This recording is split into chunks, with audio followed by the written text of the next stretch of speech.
আসসালামু আলাইকুম এভরিওয়ান, সবাই কেমন আছেন? আজ মাকে বলেছি চাইনিজ ভেজিটেবল রান্না করে দিতে। মাছ মাংস খেতে খেতে আর ভালো লাগছে না।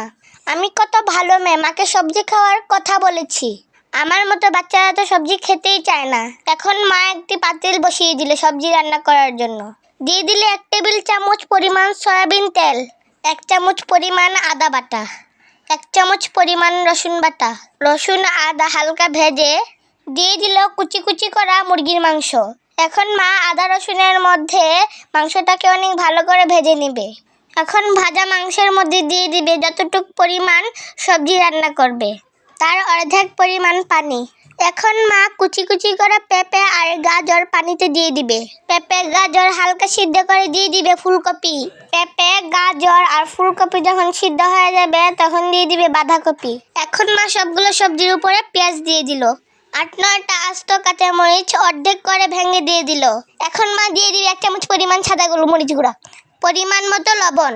এখন দিয়ে দিবে 1.5 চামচ পরিমাণ চিনি।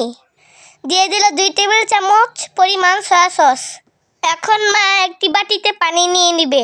পানির মধ্যে 3 চামচ পরিমাণ কর্নফ্লাওয়ার মিশিয়ে নিবে। মিশানো কর্নফ্লাওয়ার ভেজিটেবলের মধ্যে ঢেলে নিবে। কর্নফ্লাওয়ারকে ভেজিটেবলের সাথে ভালো করে নেড়েচেড়ে মিশিয়ে নেবে। এখন মা ভেজিটেবলের মধ্যে 2টা ডিম দিয়ে দিল। তো গাইস, ফাইনালি আমার মায়ের রান্না হয়ে গিয়েছে।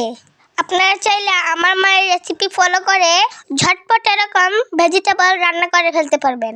আর যাদের ঘরে আমার মতো লক্ষ্মী বাচ্চা আছে তাদেরকে বেশি বেশি করে খেতে দিবেন। তো গাইস, যারা যারা আমাকে ভালোবাসেন এই ভিডিওটি বেশি বেশি করে শেয়ার করে দিবেন। ধন্যবাদ সবাইকে।